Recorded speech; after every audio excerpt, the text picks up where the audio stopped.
We are privileged tonight to have Dr. Kindell with us. How many times has this been, Tom? I lost count.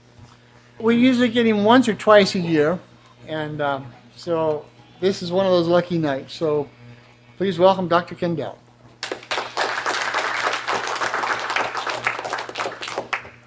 Well, thank you, Jim. That's how I like the introduction, short and sweet, and give me all the time I can get. Okay. It's good to have you all out tonight. Tonight we're going to be looking at Stephen Hawking's evolutionism, the religion that offers nothing.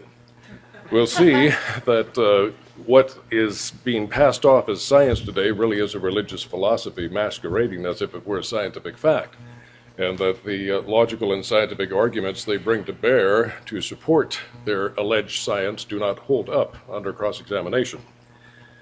First of all, we have to realize that Stephen Hawking is a force to be reckoned with. He is undoubtedly the most famous scientist in the world today alive.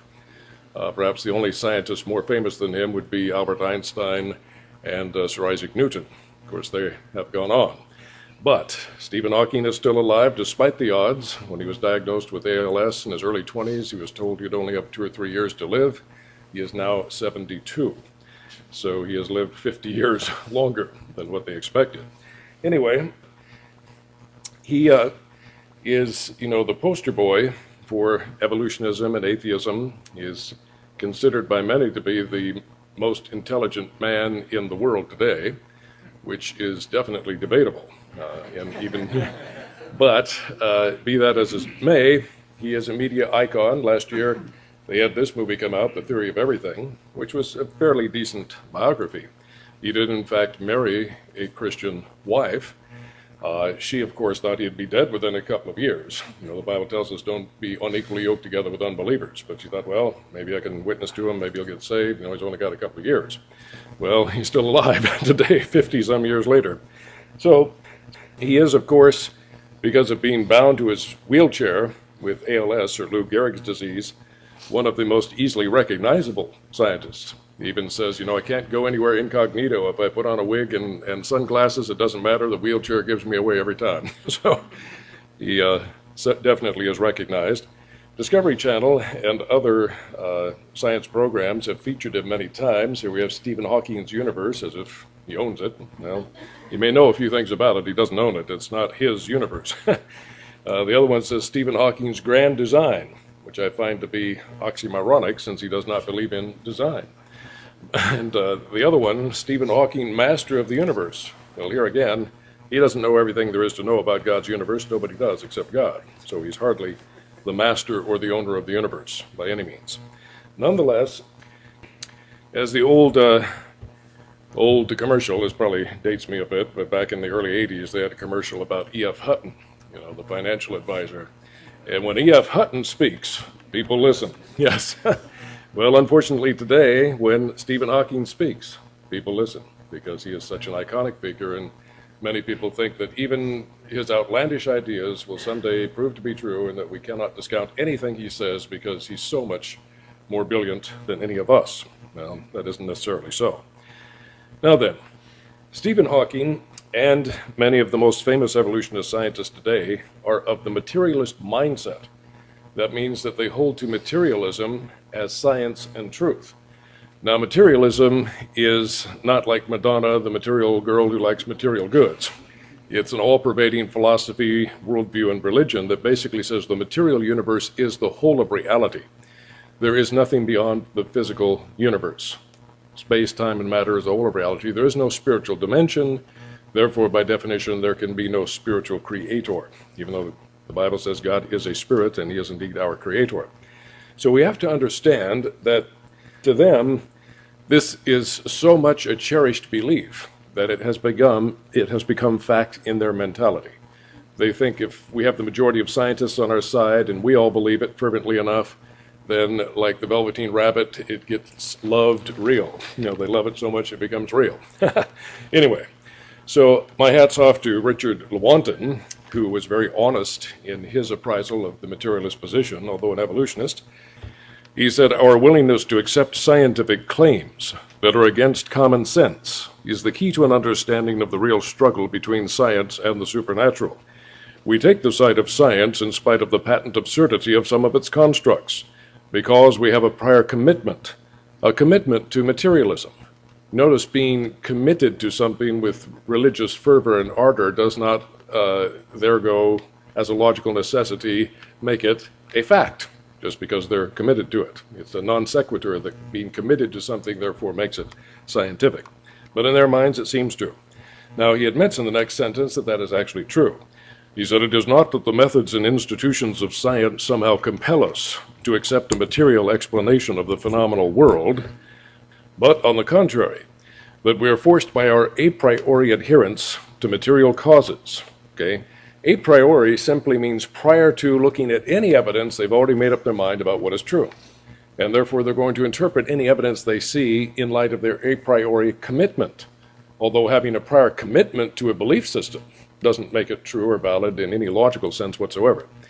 So we're forced by not science, not facts, not evidence, but an a priori adherence to material causes to create an apparatus of investigation and set of concepts that produce material explanations. In other words, they've programmed the supercomputers of their minds with the prime directive: you will never explain anything as being requiring supernatural intelligent design.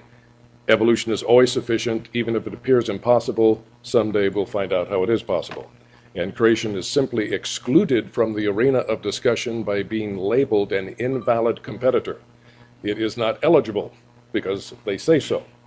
Now, saying it, of course, doesn't make it so. Once Abraham Lincoln was challenged by a heckler in the audience at one of his political stump tours. And this heckler was trying to trip him up and see if he couldn't get the better of Abraham Lincoln. He said, "Tell me this, Mr. Lincoln, if we call a sheep's tail a leg, how many legs does that sheep have?" Well, wisely Lincoln responded, "Sir, that sheep has 4 legs, because calling a tail a leg doesn't make it a leg. And if you can get the majority of voters on your side and the majority of authorities and scientists on your side to call the tail a leg, it still doesn't change reality. The sheep still has 4 legs, not 5, because that's fact, that's truth, that's reality, and saying it doesn't make it so." And a lot of scientists today need to realize that logical truth. So he says, no matter how counterintuitive, no matter how mystifying to the uninitiated, moreover, that materialism is an absolute, for we cannot allow a divine foot in the door. Why? Can they prove that there is no God? Can they set up an experiment and by the scientific method prove there is no God? No. And science, by classical definition, is a search for truth, whatever that truth might be. It's not prejudiced, it's not biased and bigoted. Scientists are, very often, but science itself is not.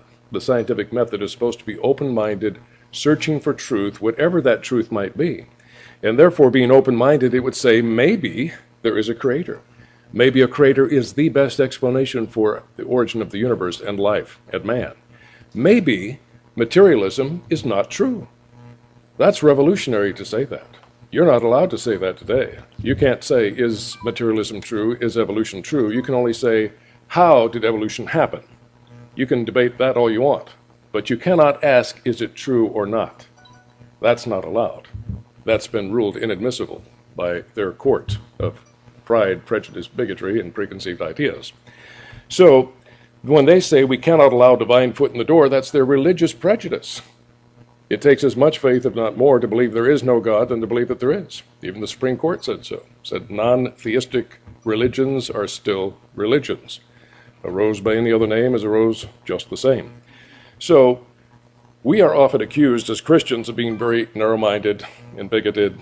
We're so exclusive. You say Jesus is the way, the truth, and the life. No man comes to the Father except by him. Well, yes, we're simply quoting the one we believe to be the Creator incarnate. And his words have infinite authority because of that fact.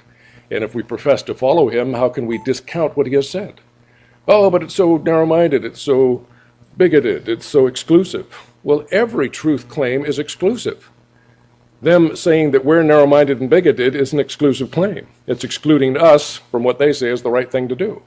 So We're not being bigoted and biased any more than anybody else. Every other religion, if you don't agree with what they say, what do they say? You're wrong. Because anyone who says this is true is simultaneously saying anyone who disagrees with this statement is wrong, because if it is the truth, then nothing can disagree with it and be correct, obviously, logically. So it's not just us, it's every other religion, including the materialist and atheist religion, who is so biased and bigoted that God can't have any place at all. They can't even prove that he doesn't exist, but he can't have any place. He's not even allowed to be brought up as an alternative explanation for anything because they've made an a priori commitment to materialism, as if that somehow gives it sanctimonious imprimatur of scientific truth, when it does nothing other than say they choose to believe in a religion. Now, when we look at the dictionary definition of religion in the Random House College Dictionary, I love this because it is so true. It is merely a set of beliefs concerning the cause, nature, and purpose of the universe. Does materialistic evolutionism fit that dictionary definition? You bet it does. Absolutely. So we have organizations today like the Foundation for Freedom from Religion. I like to say, what are you talking about? Who do you think you're trying to fool? You know, I was born during the day, but I wasn't born yesterday. Your belief that there is no God is a religion, and even declared to be so by the dictionary and the Supreme Court. So basically, you're wanting your religion to have special privileges over everybody else's religion that happens to believe in God, but your non-theistic religion is still a religion. So you can't have freedom from religion, because any universal philosophy or worldview is by definition a religion. Also, the Supreme Court definition of religion that we have in the Supreme Court case that said a religion need not be based on a belief in the existence of a supreme being. In the 1961 case of Torcaso versus Watkins, the court described secular humanism as a religion. Well, if you look at the Humanist Manifesto, they declare that they are non-theists who believe man evolved according to a continuous process over many millions of years of time. Well, basically, evolutionary materialism. And calling yourself a non-theist doesn't make a nickel's difference between an atheist. You look up the definition, it's the same. They're synonymous. So, when the court said secular humanism is a religion, it declared materialistic evolutionism to be a religion as well, like it or not. Finally, amazingly enough, even Satanism defines religion or evolution as a religion. Now, here I show Roger Morneau, former high-ranking Satanist. You can look up his name on YouTube. He has an amazing testimony of how God saved him out of Satanism. But what he found out from the high-ranking high priests of Satanism about evolution was very revealing. He said, anyone teaching the theory of evolution is considered to be a minister of that great religious system. Notice, not scientific system. You know, the amazing thing to me is that the demons and the devil himself are smarter than some of our most famous scientists. You know, the Bible says that if you believe there is but one God in James, that you do well. But remember, the demons also believe and tremble at the thought. Satan himself didn't even try to deny God's existence. He said, I will exalt my throne. I will be like the Most High. I'll be equal to God. I'll be like him. You can't be like something that doesn't exist. So Satan and the demons are smarter than many of our most famous scientists today. What a tragic thing to consider. They have enough sense to believe in God, but they don't have enough sense to submit to him and follow him. But they certainly don't deny his existence. So the Satanists correctly identify evolutionism as just another false religion. Satan, who comes to kill, steal, and destroy, doesn't care what false religion you believe, so long as it's a false religion that will lead you to eternal ruin. Because he hates God and he hates those made in the image of God. You know, God's kind of like Superman.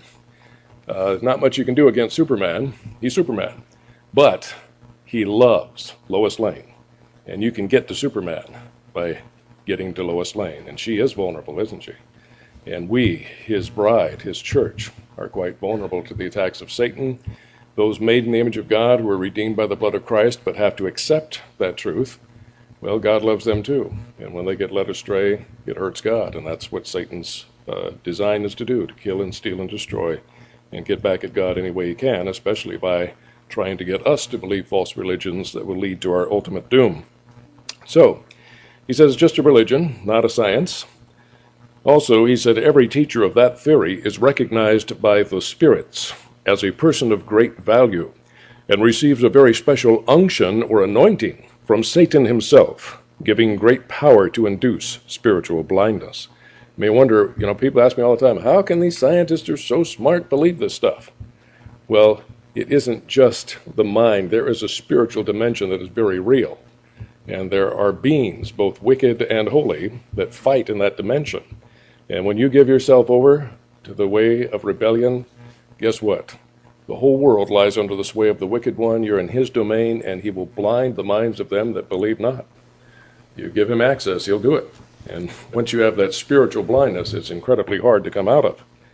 He also said, Satan considers the teachers of the theory of evolution to be so valuable to him that he assigns a retinue of fallen angels to follow that educator all the remainder of his life. Wow, that's pretty important.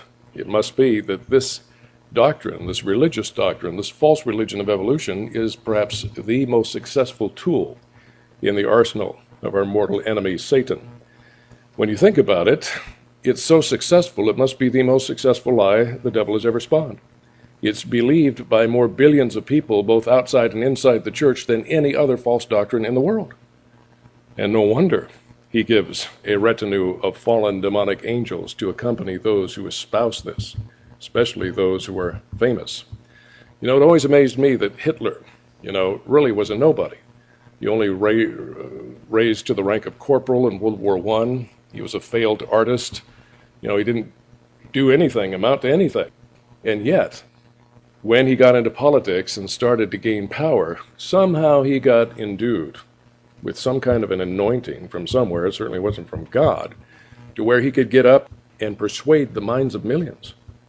I tell you, that wasn't because he was any great man. It was because some fallen angels were following him around and giving him supernatural demonic power. It's the only thing that explains it. And here he says it's not just Hitler, it's anybody who Satan can see to be used. They will have that retinue of fallen angels. So the materialists labor under what I call the definition delusion. They define illegitimately materialism as science and truth, as if saying it makes it so. Saying it does not make it so. You've got to prove it.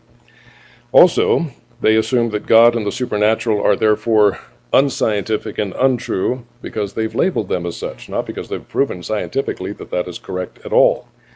And that leads to an invalid conclusion, most famously given by Carl Sagan: the cosmos is all that is or ever was or ever will be. Really, Dr. Sagan, could you please prove that for me by the scientific method? Could you please show me what experiment can be repeated and tested and always give the same result, that God does not exist? You see, he's making a statement that he can't even prove, purely on his authority as a famous scientist, purely hoping that people will believe the logical fallacy of argumentum ad authoritarium, that if the authorities say something, it must be true. If the scientists say so, it must be true. Or a like logical fallacy known as argumentum ad populum, an argument addressed to the population or the majority. If the majority agrees this is true, it is therefore true. But of course, you don't have to live long in this world to find out that many times the authorities and the scientists are dead wrong, often with deadly consequences. And many times the majority is wrong. In fact, it's very easy to refute this illogic with a logical, valid syllogism. We start with a valid premise.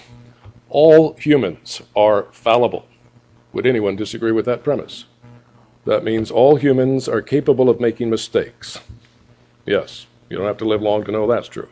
So that's a valid premise to start with. So that's our premise. All humans are fallible. Next, all scientists are human.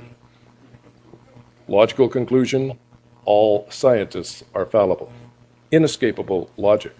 And yet they think if they have the majority on their side and they say so pontificating long enough and loud enough, it somehow makes it a fact. You can call the sheep's tail a leg as much as you want to. The sheep only has 4 legs, not 5.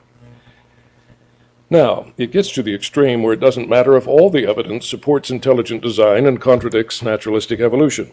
For example, Dr. Scott Todd, an immunologist at Kansas State University, said in Nature magazine, which is the most prestigious science journal in the world today, he said, even if all the data, not just the majority of it, but all of it, every last bit of the data, point to an intelligent designer, such an hypothesis is excluded from science because it's not naturalistic. Really? Well, who has proven that naturalism is the whole of reality? Who has proven that there is no supernatural God? Who died and bequeathed to them the authority to change the classical definition of science from a search for truth, whatever that truth might be? And that means everything is open to debate. Everything is open to be proven or disproven, even materialism and evolutionism. That means we might just be able to say that based on the laws of chemistry and physics and mathematics and experiments, that beyond a reasonable doubt, the overwhelming weight of the evidence shows materialism is not true. And therefore, there's only one other logical possibility: supernatural intelligent creation. Here again, this is based on fundamental logic. You can look it up in a book of logic. It's called the law of the excluded middle, the logical law of the excluded middle. Does anybody know what that law states? It states if you can show that there are two and only two possibilities to explain a phenomenon, if you can, beyond reasonable doubt, exclude one, the remaining one must logically be true. If there's only two possibilities and you show that one is false, the remaining one has to be true. Now, when it comes to our origin, there are only two possibilities. Either a creator was necessarily involved, at least to some extent, in our origin, or a creator was completely unnecessary because everything can happen by natural, non-supernatural forces. Or to put it very simply, either a creator was involved or a creator was not involved with our origin. Can anybody please tell me a logical third possibility? There is no third possibility. Therefore, if we can show beyond any reasonable doubt, and anybody who's studied this at all knows that we can, that materialism is excluded by the overwhelming weight of the evidence. It is mathematically, physically, chemically, thermodynamically, and experimentally impossible based on everything we do know. They keep appealing to, well, maybe someday we'll find this answer. Well, I'm sorry. Our exclusion of it is based on what we do know, not what we don't know, and you can only hope someday we might find out, but there's no guarantee that we ever will, and there's no doggone expiration date on it. Science is what we can prove in the here and the now, and what we can prove in the here and the now is naturalism does not work. So come back when you have proof instead of just empty promises that maybe someday we'll find out. How can that be scientific fact? How can that be superior to the creationist position that says the most important things in life are information and machines? And nowhere in the history of science have we ever seen information or machines arise except by an intelligent design and control procedure. An intelligent inventor, an engineer for the machine, an intelligent author for the information. We can prove any day of the week in any laboratory. That's a fact, repeatable, testable, observable, a fact by any definition of science. Where's the fact it can happen any other way? I mean, they don't even have parity with us. They can say, well, it can also happen by naturalism. We have the experiments and the laws that prove that. No, they don't even have parity. They have nothing. We have everything. Yet they have the audacity to say, well, we're just going to exclude you by definition because we define what science is and not you other simpletons. Well, basically, that means even if all the data point to an intelligent designer, it can't be accepted because it's been ruled ineligible in the arena of debate as to how we came about, our origin took place. Now, to put this in terms that everybody can understand, every year we have a big football game called the Super Bowl. And the teams with the best record are supposed to fight it out on the gridiron to prove who's the best in the world, at least for that season. So, say we have this historic football game, and two teams show up, and it's very historic because in this game, one team dominates like never recorded in the annals of the history of the game of football. One team runs up a higher score than has ever been achieved before. One team runs up more positive yardage than has ever been recorded before. But the other team does so poorly that at the end of the game, they not only don't have any data in their favor on the scoreboard, such as points, they do have something that's not in their favor, negative yardage, more than ever recorded in any football game in history. So by every objective standard of measurement, by the data that's supposed to prove who wins and who loses, they have lost worse than any team in history. And the other team has won more powerfully and more impressively than any team in history. But at the end of the game, these worst losers in history, instead of hanging their heads in shame and shuffling off to the showers in disgust, bearing the stigma of the worst losers in the history of the game, instead, They run triumphantly onto the gridiron. They give themselves high fives. They go, "Ha, we're the world champions. We've triumphed again. Give us our Super Bowl ring." Of course, the crowd begins to boo and hiss. They say, "What's wrong with you? Have you no shame? You know, you're the worst losers in history. We're ashamed we rooted for you. Get off the field." You know, they're just disgusting. They say, "Oh, you people seem to be under the delusion that football games are won or lost by having the data in your favor." Oh, it has nothing to do with that. It has everything to do with what the rule book of the football game says and who's eligible and who's not. You see, when nobody was looking and nobody challenged us, we took the rule book of football and we rewrote it. And the first rule we put in the rule book of football is that our team is the only team in the world that will ever be eligible to play the game of football. Other teams might be a lot more talented. Other teams may be able to put a lot more data on the scoreboard in their favor. But it's irrelevant. What matters is eligibility. We're eligible. They're not. We show up on the football field. We win by default. They lose by ineligibility. And that's the end of the story. We win, they lose. Sayonara. We're the Super Bowl champions. That would never be tolerated in any athletic competition. It should not be tolerated in any court of law or any academic debate. And yet the evolutionists think they can just steamroller over us with this idea that naturalism is science and truth because they say so. They can't even prove that statement is true by the scientific method or by logic. So it is not true just because they say so. And as in football, they either better put up or shut up. If you can't put points in your favor, it means something. It means you're wrong. You know, grow up and face reality. Now, the Big Bang. According to the handy space answer book, 15 to 20 billion years ago, a Big Bang or explosion occurred, creating the universe. The universe began as an infinitely dense hot fireball, a scrambling of space and time. Well, the problem with the Big Bang, of course, is that it starts with something and not nothing. All of the equations start with this cosmic egg, which would be, by definition, literally the mother of all black holes. It has all the black holes and all the stars and galaxies and all the mass and energy in the universe crammed into something they claim is smaller than the size of a proton, a subatomic particle. It takes a lot of faith to believe that, I'll tell you.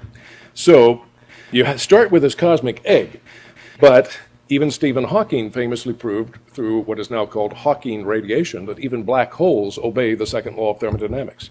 They leak radiation over time and eventually will dissipate all their free energy and will actually even disappear. And this mother of all black holes should have been the same. So according to the proven science that we know, not theory, not speculation, not wishful thinking, not what people prefer to believe, but based on proven science, as thoroughly proven as we can prove anything. For example, Isaac Asimov said that the classical laws of thermodynamics are the most powerful generalizations that scientists have ever been able to make about the universe. It's as thoroughly proven as science can prove anything. Einstein said that these laws of thermodynamics would never be overthrown by the advance of science. And indeed, that has proven to be true. So, what implications do we get from the first and second laws of thermodynamics? Whether the universe is big like it is now, or scrunched down into this mother of all black holes, the singularity, or the cosmic egg, you still have to deal with that problem of losing available free energy according to the second law of thermodynamics. Now, the first law of thermodynamics is the law of mass energy conservation. In other words, no matter what kind of changes or transformations take place in the universe, the books always balance. You never have more or less energy in the universe than what you started with. We know now, thanks to Einstein, that hard matter is actually a coalesced form of energy. It's just a different form of energy, so it's really all energy. And energy is under the second law of thermodynamics. Energy degrades. It changes from a usable form called free energy to an unharnessable, unusable form called entropy. Entropy always measures the unavailable energy in a system, unusable energy, or the measure of disorder and disorganization in matter, which again is just another form of energy. So the first law states that matter and energy, the total amount of energy in the universe, doesn't fluctuate up and down. It remains constant. No matter what transformations, what transportations, what changes take place in the universe, you never have less or more matter and energy than what you started with. So this is also said to be the law that states that matter and energy cannot be created and it cannot be destroyed. No matter what happens, it always remains constant. However, the second law says that although the quantity remains a flat line, constant, the quality does not remain constant. The quality degenerates over time. In the sense of energy, free energy is dissipated, usually by heat, into a dilute, unharnessable, unusable form of energy that, although it's still there, it's useless, cannot be harnessed anymore. So it constantly degrades, in the physical sense, from order to disorder, in the energy sense, from usable energy to unusable entropy. And it's running down irreversibly, based on proven scientific law, which means the universe, which now contains a lot of free energy, cannot last in this state forever. It will reach maximum entropy, where everything will be dark and cold, and no life can exist, no machinery can run. There is no available energy to do anything. Utter, black, dark, cold stagnation. But the universe hasn't reached maximum entropy yet. It's heading toward it irreversibly, but it hasn't reached it yet. What does that tell us? The free energy in our universe must have had a beginning. It's irreversibly running down, it's limited, and therefore it will have a finite end, but it hasn't reached it yet. If the universe were infinitely old, guess what? We'd all be dark, dead, and cold. The whole universe would be dark, dead, and cold. We haven't reached that yet, therefore the universe has only been here for a finite amount of time. So the second law says the universe cannot maintain itself eternally in its state of high free energy. Therefore, free energy had to have had a beginning, but it could not exceed the total amount of energy in the universe because the first law prohibits that. Matter and energy cannot be created or destroyed.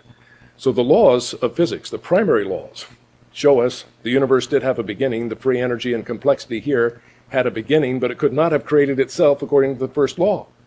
Therefore, like it or not, we need something supernatural, something beyond the limitations of space and time and natural law, which is exactly what Jesus claimed to be and exactly what he demonstrated himself to be when he came and split history in two.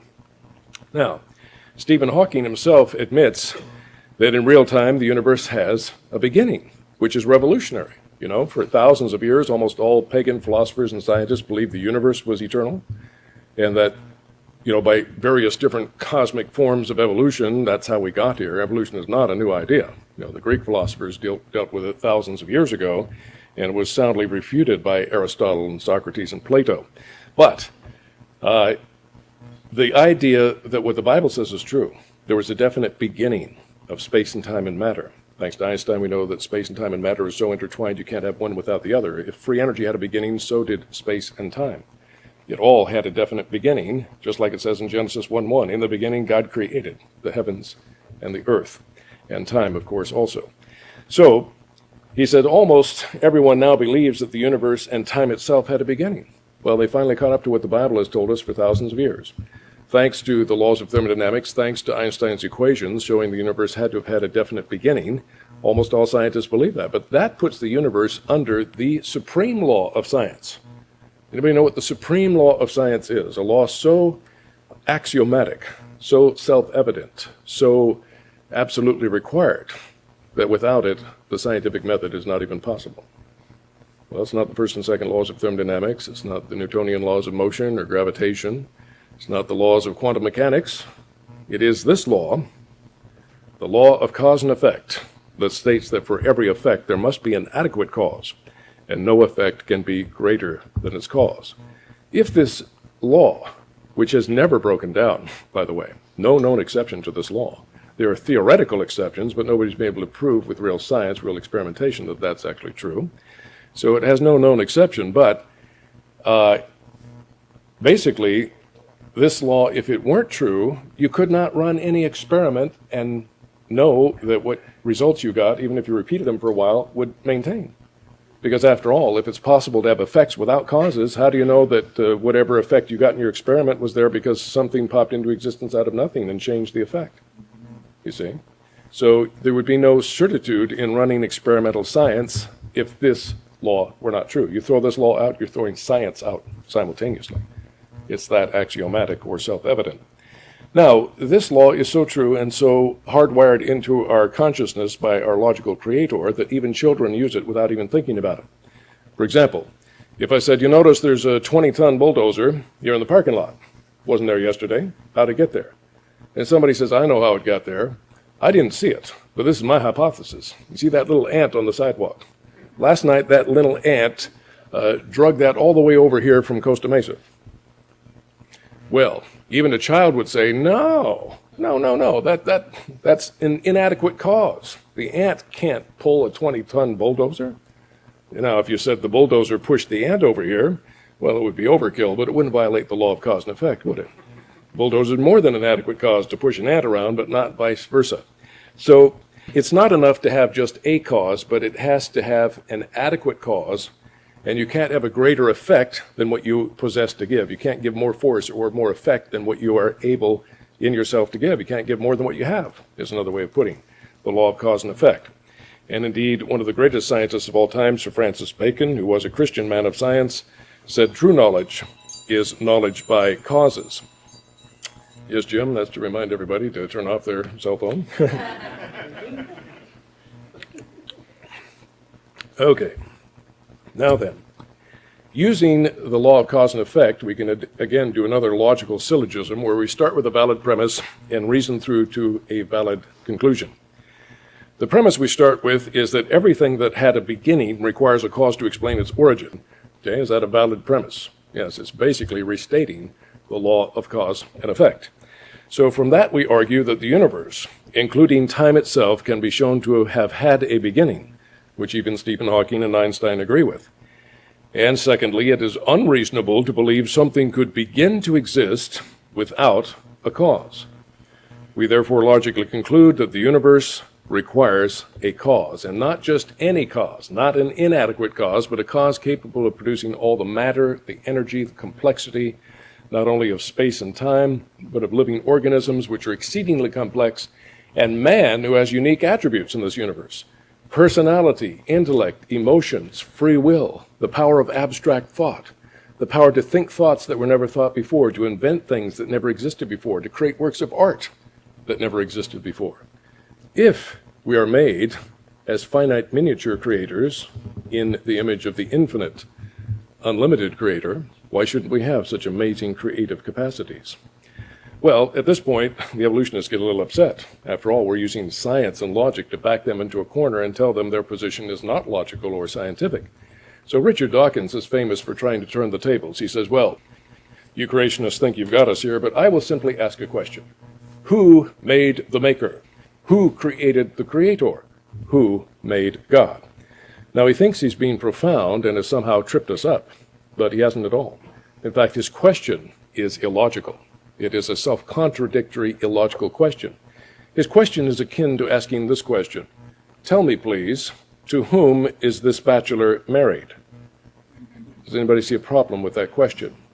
See, a bachelor is by definition an unmarried man.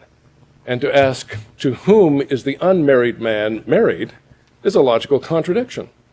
God is by definition infinite, transcendent, and eternal. His very name, Yahweh, means the eternal self-existent one. That's the most literal translation out of the Hebrew. The eternal self-existent being, the very essence of existence, more existence than any of us had because he existed before we ever did. And he was the cause of all of our existence. So he is the infinite, eternal essence of existence itself, the I am. Now, interestingly, the law of cause and effect does not have jurisdiction over everything. What might be outside of its jurisdiction? Something that has no beginning. The law of cause and effect only has jurisdiction over things that have a beginning. But if you are by definition infinite and transcendent beyond the limitations of space and time, then you're simply not under the jurisdiction of the law of cause and effect. Now, there is no law of science or of logic that says something cannot be infinite and eternal. Why? Because you don't really run afoul of the primary law of science, the law of cause and effect, unless you have a beginning without a cause. But if you so transcend the limitations of space and time that you needed no beginning, had no beginning, will have no end, there's no logical fallacy or contradiction of science in that. It's simply that God is outside of the limitations of space and time.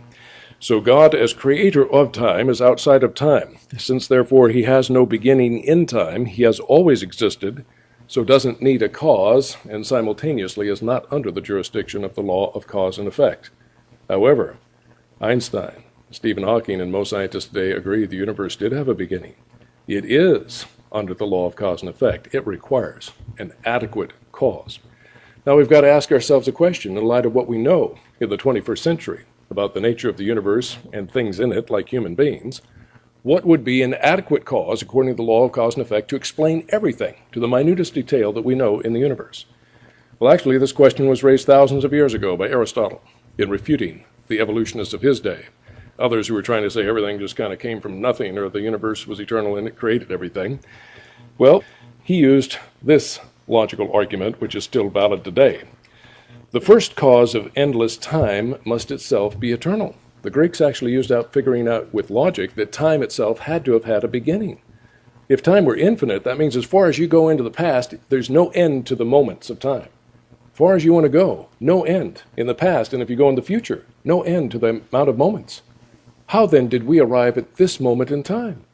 Whether you come from the past or the present, you can never reach this finite moment in time because you'd have to transgress an infinite number of moments to get here. It's very logical. But it also means time had to have had a beginning. And as Einstein said, if time had a beginning, so did space and matter. They're all intertwined. So we have to have something not limited by time, something superseding and transcending time itself. The first cause of endless time must by definition be eternal, infinite, not limited by beginning or end. Something that could bring time into existence but was not bound itself by time. Secondly, we find the first cause of boundless energy must be omnipotent or all-powerful. Also, the first cause of universal interrelationships must be omnipresent or everywhere present.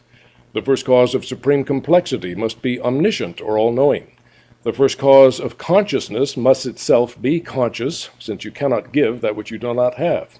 The first cause of natural laws must be a lawgiver. We don't get laws from nothing. We don't get them from natural forces. They are sustained miracles, put there and upheld by the ultimate lawgiver, the Creator himself. And the first cause of moral values must itself be moral. The first cause of spiritual values must itself be spiritual. The first cause of human responsibility must be volitional or have the power of free will. The first cause of human integrity must itself be truthful. The first cause of human love must be loving, and the first cause of life itself must be living. Putting it all together, we find that the nature of the eternal first cause, only cause adequate to explain this universe and life and man, must be a living, loving, truthful, volitional, spiritual, moral, law-giving, conscious, omniscient, omnipresent, omnipotent, eternal cause. Now, does that sound familiar to anybody? Just so happens to be the attributes revealed by the God who has revealed himself in the Bible. And it's uniquely true of the Christian God and no other. And we didn't arrive by that by quoting the Bible. We used the supreme law of science, the law of cause and effect. Now, in Isaiah 55, verses 8 and 9, it tells us, "For my thoughts are not your thoughts, nor are your ways my ways, says the Lord. For as the heavens are higher than the earth, so are my ways higher than your ways." His way is infinite and eternal. We're finite and temporal. But his is so far beyond us that we can't even fathom it. And that's simply telling the truth. It's humbling, but it's true.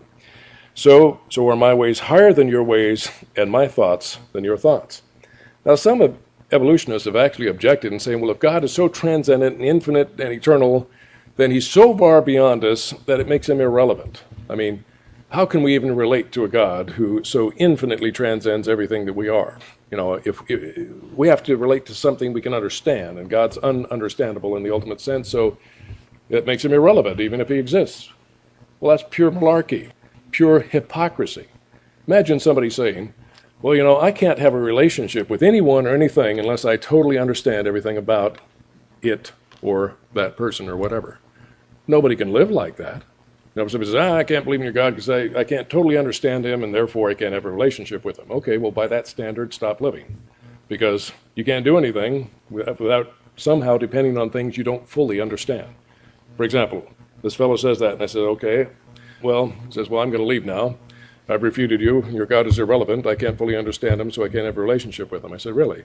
Well, I think you're a hypocrite, because nobody lives that way. Oh, really? Well, you know, I'm going to call my friend, and he's going to pick me up, and I'm just going to leave. I said, no, you can't do that. Why? Because you're using an iPhone, and you don't fully understand how your iPhone works, do you? You couldn't build one from scratch. You don't understand all the science behind it. Well, yeah, but I know how to work it, and it works real well if I do what I'm supposed to do. That's all I need to know. Right. You can have a wonderful relationship with your iPhone just by knowing enough. You don't have to know everything. He says, okay, I'll put my phone in my pocket and I'll walk home. How about that? Got any objections to that? Yeah. You're walking on the earth, my friend. Nobody knows all the secrets of the earth, including you.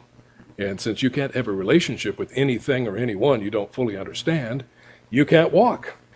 Oh, he says, well, I better sit down and think about this. Well, I'm sorry, you can't do that either. Because you'll happen to be using your human mind, and we sure don't know all the mysteries and secrets of the human mind.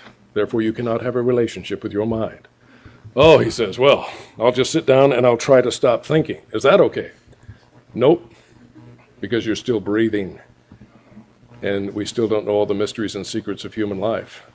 So all you can do, my friend, if you don't want to be a hypocrite, is to lay down and die. Because nobody can live the way you say that we have to, as your objection to having a relationship with God. The point is we don't need to know everything, we just need to know enough. As it says in Deuteronomy 29:29, the secret things belong to the Lord, but that which has been revealed belongs to us and our children forever. We know he's real, we know he created us, we know he died for us, we know he loves us and wants to adopt us as his royal family and as the bride of his son, Jesus Christ. We know he wants to live with us and love us forever. That's all you need to know. How much does a child need to know to realize his mother loves him, his father loves him? He doesn't know everything, but he sure knows that. And that's all that counts. The most beautiful thing in the universe is love. And God's shown us plenty more than enough for us to realize that he loves us. Okay, now, nothing is actually the preferred cause of everything to those who so hate God. The New Testament in the Greek has a name for these people. You know what they're called? Mesotheists, haters of God. Yeah, God doesn't hate them, but for some reason, they hate him. They hate any authority figure, and the ultimate authority figure, of course, is God, from whom all authority rightfully flows. So they say nothing. If we have to have a cause, then nothing is our cause. Really. Now, Alan Guth and Paul Steinhardt. Alan Guth at MIT is very famous for his postulate of the inflationary stage of the Big Bang Theory, and which really hasn't helped them, but supposedly it did. But you notice he says, it is tempting. It's tempting to go one step further and speculate that the entire universe evolved from literally nothing. Why is it so tempting, especially for a scientist of all things, to say everything came from nothing? Well, it's not tempting scientifically. It goes contrary to everything we know, especially the law of cause and effect. So why is he tempted? Because of his religious philosophy. He has bought into the materialist religion that says God cannot have a foothold at all, no divine foot in the door, no place, nothing. Therefore, he'd rather believe in nothing than to have to believe in God. Edward Tryon, a notable evolutionist cosmologist, said that our universe had its physical origin as a quantum fluctuation of some pre-existing true vacuum or state of nothingness. Wow, you know, that almost sounds eloquent if it weren't so absurd. You know, nothing is literally no thing. You look up the dictionary definition, nothing is that which does not exist. How can that which has no existence cause anything since there's nothing existing to do any causing? I mean, this isn't rocket scientist. A little child could understand this better than our scientists, I should say. In fact, I like Aristotle's definition of nothing. He said, nothing is what rocks dream about. Yeah, well, I don't think everything came from what rocks dream about. Nothing. Now then, Paul Davies, notable evolutionist Australian scientist, he said this quantum cosmology provides a loophole for the universe to, so to speak, spring into existence from nothing without violating any laws of physics. Not so quick, my friend. We weren't born yesterday. See this ear? This ear's not a trash can. Stop sticking garbage in my ear. It's disrespectful. I won't stand for it. Now, if we started talking turkey with some of these guys, maybe they'd stop spouting such foolishness. I'm not buying it. Show me scientifically. Oh, well, we're not violating law. Oh, I know a couple of them. You should have learned them in high school. Law of cause and effect, the first law of thermodynamics. Aren't those laws? Yes. Well, you said it didn't violate any of them. It violates those. And where are these laws that I can find in the textbook of physics that says something can come from nothing? You know, I'd like to see that law. It's not in there. So today we have the high priests of the religion of nothing. some of the most famous, iconic, charismatic scientists in the world today, and every one of them has bought into this lie that everything came from nothing. The chief high priest himself, Stephen Hawking. Also, Neil deGrasse Tyson, Lawrence Krauss, Richard Dawkins, and Paul Davies. They all have had either best-selling books or episodes on Science Channel, History Channel, Discovery Channel, extolling the virtues of believing that everything came from nothing. In fact, Lawrence Krauss had his book, A Universe from Nothing, as a bestseller on the New York Times bestseller list. I guess a lot of people think it's a great idea that everything came from nothing. Yet, if you read his book, you'll find he lies. Because he gets in there and he admits toward the end, well, we can almost get everything from nothing. Well, it's not quite the same as getting everything from nothing now, is it? You know? But when they interviewed him later in one of these Discovery Channel specials, he claimed boldly, oh yes, we can get everything from nothing, as if saying it makes it so. Well, in his book, in print, he was a little more careful. Now then, here he says, the philosophers in ancient times used to say, how can something arise from nothing? And what's amazing to me is that the laws of physics allow that to happen. Really? Could you point me to the textbook that lists these laws, plural? I don't even know of one. Maybe I'm ignorant. Maybe I'm stupid. I don't know. But I think I'm literate, and I think I've studied physics, and I never saw that in the textbook of physics. Now, I watched this Discovery Channel episode very carefully, and he never once said, oh, by the way, those laws I mentioned, here they are, and here's where you can find them in the textbook. He never did it. He did the classical thing. I'm a famous scientist. I understand quantum physics. You're not a physicist. You don't know anything. I say it, that makes it, therefore it makes it so. Does not make it so, sir.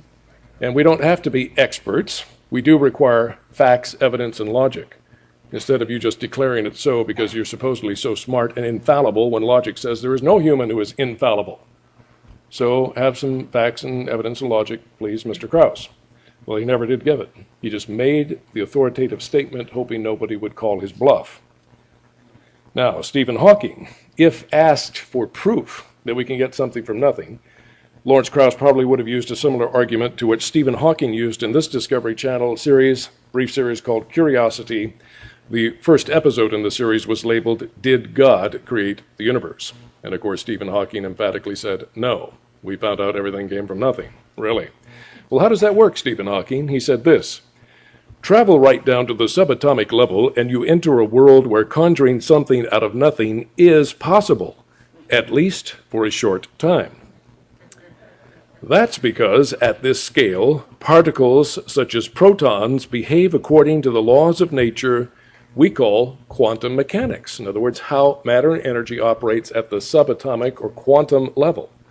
Now, I want you to think about this first. Laws describe how matter or energy interacts, okay? It does not describe anywhere where nothing interacts or does anything because there's nothing there to do any interacting. Hence, there are no laws of nothing. The law of how nothing operates, the law of how nothing does this or that. No, quantum mechanics deals with how matter and energy at the subatomic level operate. But there is no law about nothing. So, he's pulling our leg right there. Then, he says, and they really can appear at random, stick around for a while, and then vanish again to reappear somewhere else. Oh my goodness, we're getting something out of nothing. Then he says, since we know the universe itself was once very small, no, sir, I don't know that. You know, I believe in science where you have to see and test and observe and repeat something to prove it's a fact of science. Did anybody see and test and observe that the universe was once small as a subatomic particle? Got any witnesses here? I haven't met any in my life. And has it been repeated, you know, to prove it's really scientific? No, he says we know something that we cannot know by the scientific method. He implies it's a scientific fact, and we can't even prove it by the scientific method. So when he tries to suck you in, oh, we know, as if, you know, if you agree with me, you're really smart because I'm so smart. No, we don't know it, sir. Please prove it. He can't. Nobody can. So he says, since we supposedly know the universe itself was once very small, smaller than a proton in fact, this means something quite remarkable. What could it mean? It means the universe itself, in all its mind-boggling vastness and complexity, can simply have popped into existence without violating the known laws of nature. Wait a minute, you lost me somewhere. Wait a minute. there's a couple of big fallacies here.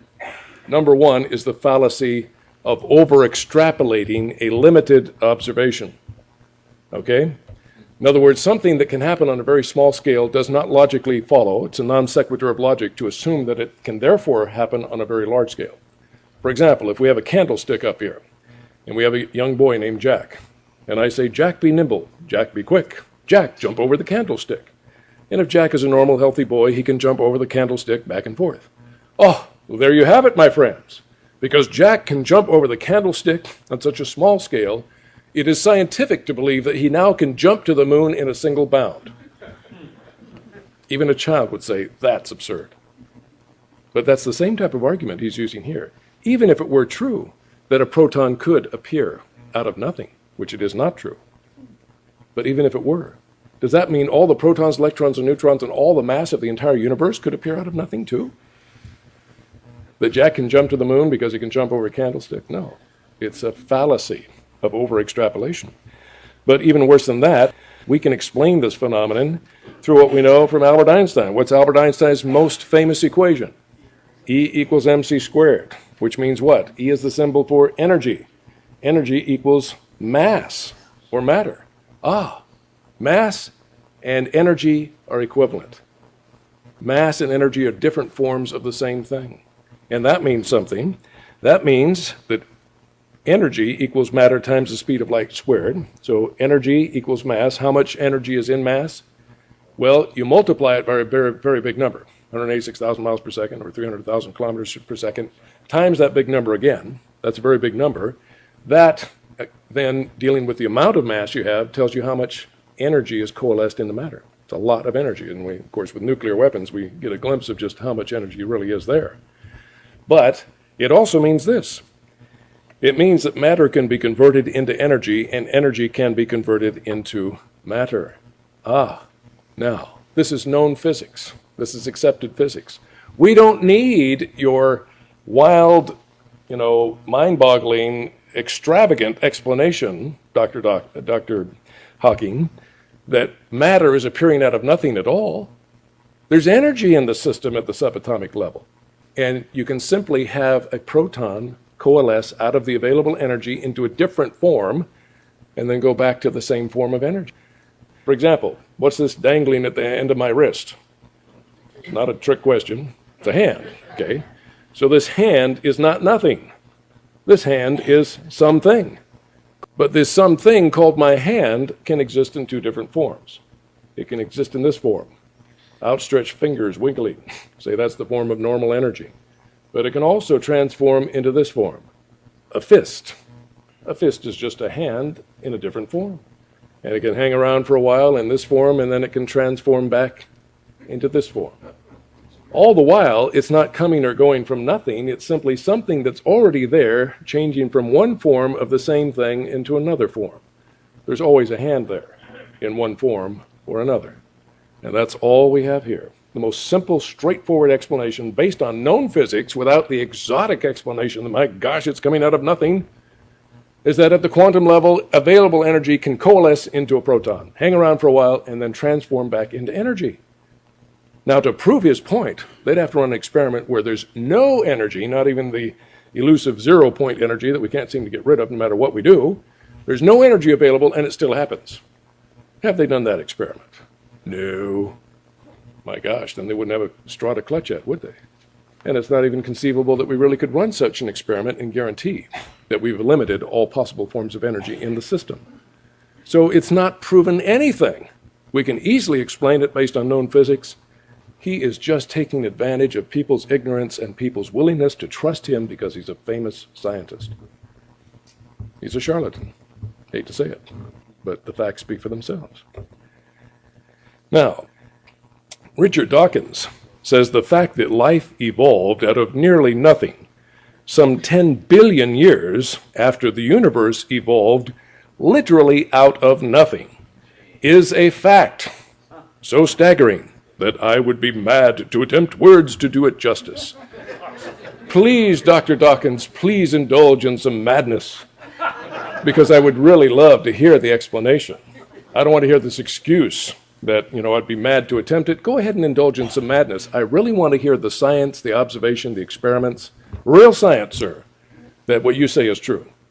No, it's your materialistic, God-hating, atheistic religion speaking as if it were scientific fact. See this here? Not a trash can for you either, Richard Dawkins. Knock it off. Okay, Stephen Hawking again says, the laws of evolution, could you list them, please? The laws of evolution supposedly can also determine the initial state. The universe can spontaneously create itself out of nothing. A child could refute this. Nothing can create itself. Why? Because before it existed, there wasn't anything there existing to create itself. Okay? Anybody see a flaw in that logic? I mean, just him saying it as a famous scientist does not make it so. Then he says an amazing thing. If you didn't buy his proton argument, and you shouldn't, he gives another argument. Because there is a law, such as gravity of all things, the universe can and will create itself from nothing. Spontaneous creation is the reason there is something rather than nothing. Why the universe exists, why we exist. This has so many fallacies, it's mind-boggling.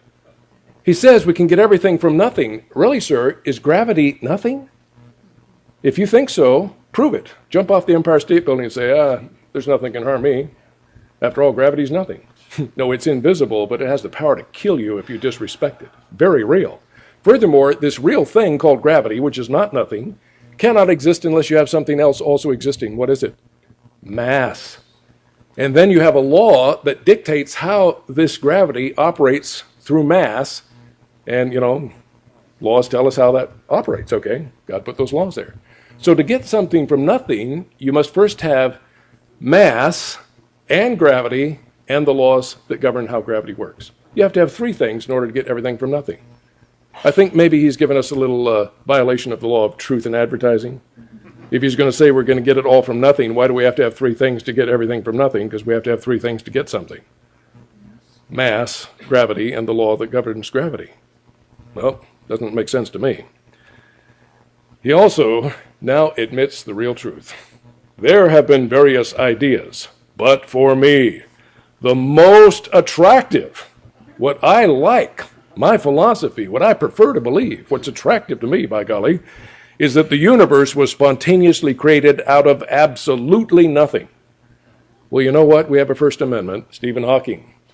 You can believe any cockamamie thing you want, and it's actually legal under the First Amendment, but you don't have the right to call it science and truth unless you can prove it. And you sure haven't proved it. Never. It may be attractive to you, but that doesn't make it fact. Then he says, there is a fundamental difference between religion, which is based on authority, and science, which is based on observation and reason. Now give me a break. This joker just said everything came from nothing because he says so, and he can't give a single logical or scientifically testable idea to prove that what he said is true. He based it really on nothing but his authority as a famous scientist, and then he has the hypocrisy to turn around, you people believe in the Bible, the authority of the Bible, and we believe in observation and reason. Well, maybe you could give us some observation and reason to back up what you're saying. You certainly haven't done it yet, and you're doing it exactly, the pot calling the kettle black, you're doing it totally on your authority as a famous scientist, and you don't have any observation or reason that's credible to back it up. So stop being a hypocrite. Now, this is really clear in this video by Ray Comfort, Evolution and God. How many of you have seen this, by the way? Okay, maybe you ought to show it here sometime, Jim. Very interesting. Ray Comfort goes right to the secular universities and interviews, science students. Just give me one all-fire fact. Evolution is such a, proven fact. What's the most powerful fact that absolutely proves evolution is true? What's the one fact that proves it's true? Well, they'd stumble and mumble. They couldn't think of anything. And what they did say, he easily refuted, and they couldn't refute what he said. So basically, they fell back on authority. Well, we're just students, but our professors, they're authorities. They know it. So Ray Comfort said, fine. And he went to some of the top university professors. They stumbled and mumbled as bad, if not worse, than the students. But you know what? If they were asked, why do you believe it, if you can't give a good answer, the top authorities, the top scientists, the majority of them, The old argumentum ad populum fallacy. The majority of scientists believe it, therefore it must be true. And the most expert scientists like Stephen Hawking and Lawrence Krauss and Neil deGrasse Tyson, they believe it. Here again, we have seen this proves nothing. It is illogical. It is not a valid argument, and it has no real science behind it. Now, in the Discovery Channel series, How the Universe Works, they said this: it's one of the biggest hurdles to understanding the Big Bang. First, you have to buy into the premise that something was created out of nothing. Notice you don't get to abstain. Sorry, I'd rather abstain. I'll believe the Big Bang, but I want to abstain on this everything coming from nothing. I'd rather take a rain check. I don't really want to buy into that part of it. No, you have to buy into the premise that everything was created out of nothing. And if you don't buy into that, you're rejecting the Big Bang as it's formulated today. You're a fundamentalist, wacko, long and backwoods, ignorant, yeah,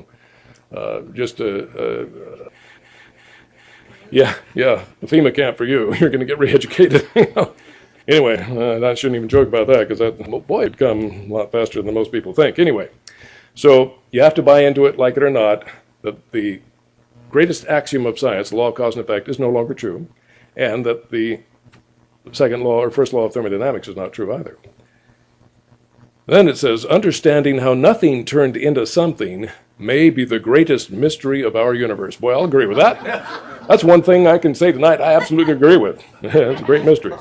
It says, but if you understand that, boy, you're smart. You start to understand the Big Bang. It's almost like the emperor's clothes. If you're a person of virtue and honor and goodness, you can see the emperor is clothed with beautiful clothing. But if you think he's naked, you're wicked and vile and awful. Well, a lot of people are saying, oh, I see his beautiful clothes, because if they didn't, it was self-incriminating. I'm a wicked, horrible person if I don't see his magical clothes. And this is the same type of thing.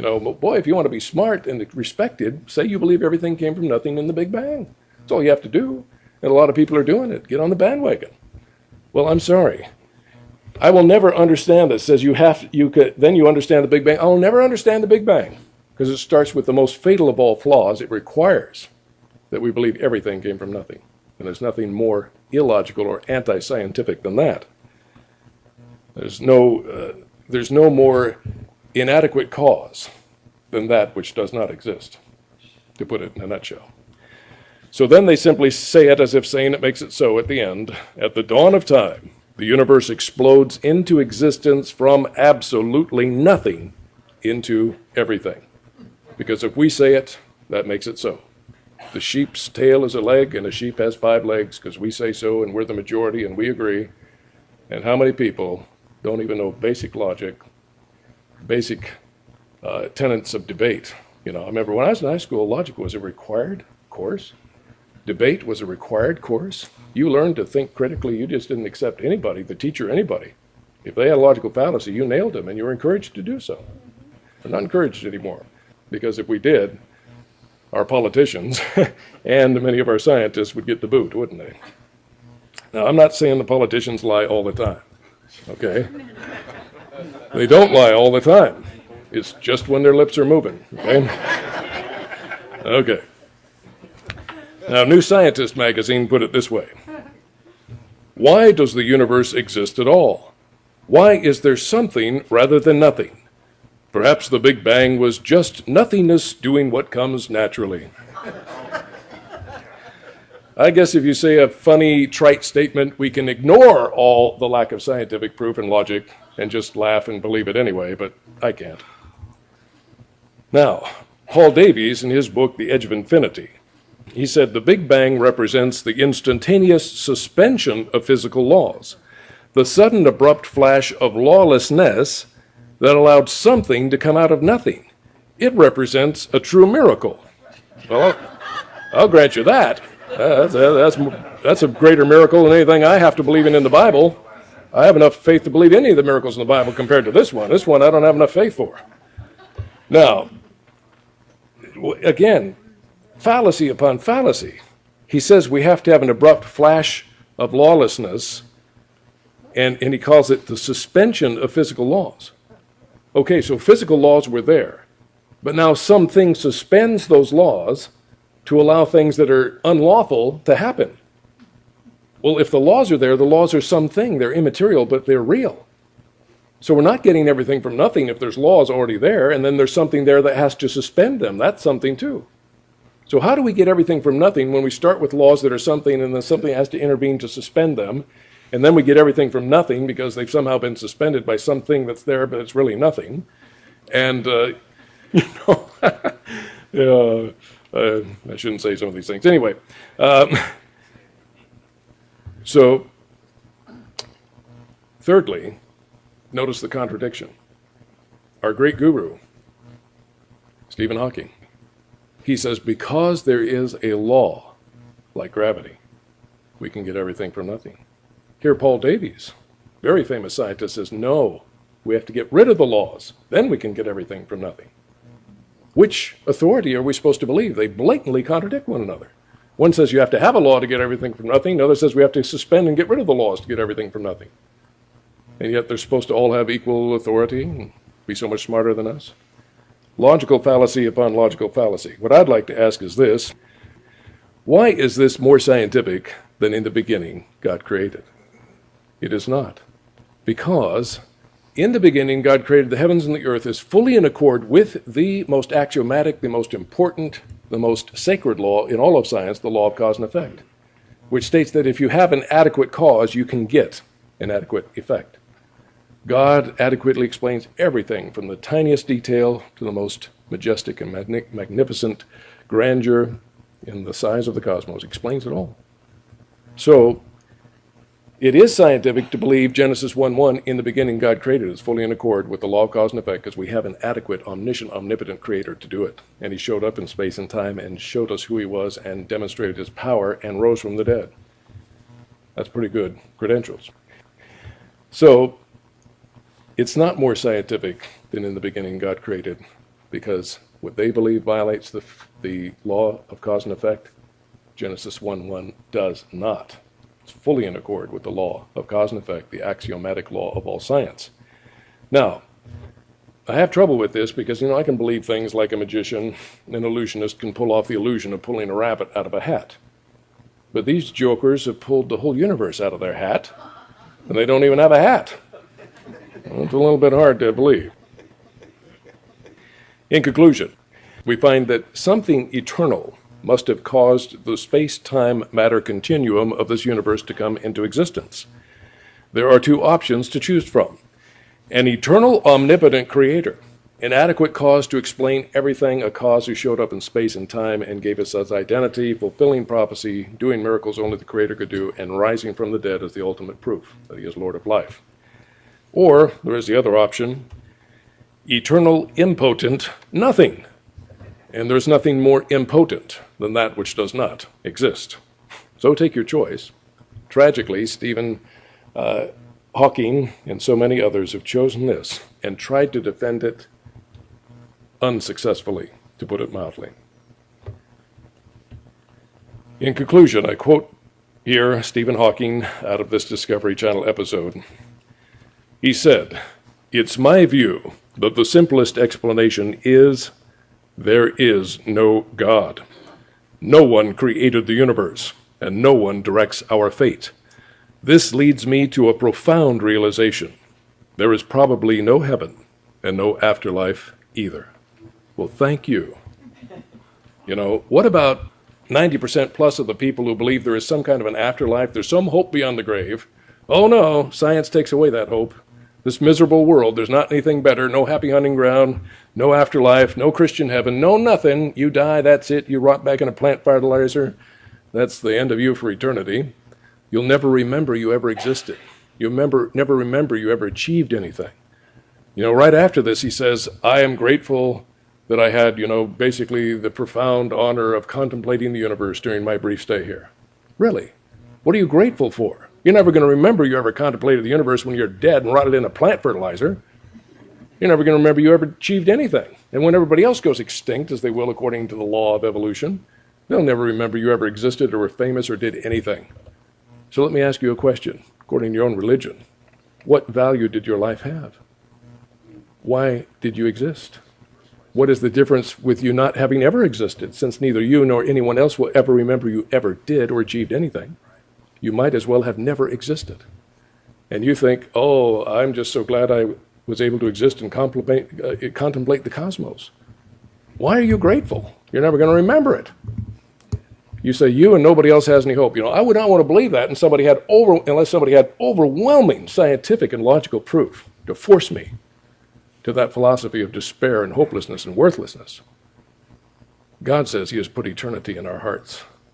We know that we know that we know in our hearts that although we had a beginning, we will have no end. We are everlasting beings, and we will exist somewhere for eternity. Very profound, much more profound realization than what he's talking about here. So, without this overwhelming proof, who would want to believe this? And yet people don't even realize he has no proof. He has bluff and bluster. He has authoritarian and argumentum ad populum logical fallacies. But he has taken the hope away from millions who have dared to believe his word is truth. And for what? You know, of all people in the world, he should want there to be an afterlife, especially the Christian afterlife, where there's a new heaven and new earth, where righteousness dwells, no more sorrow, no more sickness, no more pain, no more tears, no more curse, no more death. For the former things are passed away. Eternal life, where everybody loves each other. No war, no crimes, no rape, no robbery. Peace and harmony and love between man and God for eternity, and there'll be no end. Boy, I want that. If there's any chance that that is true, I'd rather believe that. Unless there's overwhelming proof to the contrary, I'm going to believe that, whether you like it or not. Stephen Hawking. You know, he is such a sad person. You know, he was married to a Christian woman. And in her autobiography of her life with Stephen Hawking, she said at one time, she challenged him. She said, Stephen, why can't you just stand up, figuratively, why can't you just stand up and tell the world, I believe in God? Is that so hard to do? And he said, oh, what would my friends and my professional scientific colleagues think of me if I made such a horrible statement? Oh, I would lose all my credibility. I'd lose my friends. I just could never do that. Well, as Jesus said of the Pharisees, they loved the praise of men more than the praise of God. And they got their reward. It was temporal. They got the praise of men for what it was worth. Not worth much now that they've gotten their eternal reward. So he is a tragic figure. He is sadly deceived. He's a brilliant mind. He's a lot more knowledgeable in science and physics than I could ever dream of being. But at least I have more common sense. At least I'm not blinded by a false religion. So pray for this man. You know, he surely doesn't have much time left. And like the thief on the cross, boy, you can make it right under the wire if you have to. Right in the process of dying, you can call out and say, Lord, remember me, forgive me. That's all it takes. I pray he'll come to that position. Rather than Stephen Hawking, I would rather put my trust in an inescapable logical argument given by one of the greatest scientists of all time, Blaise Pascal. He is recognized as one of the greatest late Renaissance philosophers and mathematicians. He is recognized as the father of the science of hydrostatics and a contributing founder of the science of hydrodynamics. He also was a pioneer of probability mathematics. Now, in the 1600s in France, there was kind of a resurgence of atheism, and he had a lot of atheist friends. You know, we all should have some atheist friends if they can put up with us at all. And his atheist friends loved to gamble. That was like, you know, if you don't believe in God, you got to have some entertainment. You know, they love to gamble. And when they found out that he was working on calculating for the first time mathematically the odds of chance events taking place, they said, oh, Blaise, our good friend, tell us with your mathematical analysis which of these casino games we should play to have the odds in our favor and to win the most. He said, I'll tell you the truth, my friends, the best way to win is not to play. Because these casinos and houses of gambling don't know about my laws of probability I'm developing, but they do know from experience what games favor the house and what games favor the gambler, and they have already chosen the games that do not favor you. So you might win now and then, but the longer you play, the more the odds are against you, the more you're going to lose big time. But he said, why do you even care about the temporal reward of some money that you win gambling? According to your own religious philosophy, when you die, you'll never remember that you ever won anything or even existed. He said, isn't the greatest gamble whether or not we can make a choice that will determine our fate beyond the grave? He said, isn't that the most important wager that any human being can make? And thus he formulated the famous wager known as Pascal's wager, which basically states, how can anyone lose who chooses to become a Christian? If when he dies, there turns out to be no God, and his faith was in vain, he has lost nothing. In fact, he has been happier in life than his non-believing friends. If, however, there is a God, and heaven and hell, then he has gained heaven, and his skeptical friends will have lost everything in hell. This logic really is inescapable, and he's basically basing it on their own philosophical belief. He says, according to your own belief, you have guaranteed a lose-lose proposition for you. If you're right, when you die, you lose everything, including the memory that you ever existed or achieved anything. That's about as big a loss as anybody could suffer, and that's if you're right. But if you're wrong, and there is a God who loved you and created you and wooed you, and you resisted and rejected him, then you will get the essence of hell, which is eternal separation from God, who is the source of everything that's beautiful and loving and kind and wonderful. And when the source is rejected, everything good goes with him. You'll be imprisoned forever in a place without God, the essence of hell, no source of anything that's good. He said, you guarantee a lose if you're right, and you lose worse if you're wrong. Right or wrong, you lose, or you lose worse. He says if you put your faith in Christ, if you're wrong, you don't lose anything any more than anybody else would. You don't get some big penalty. You don't really lose anything if you're wrong.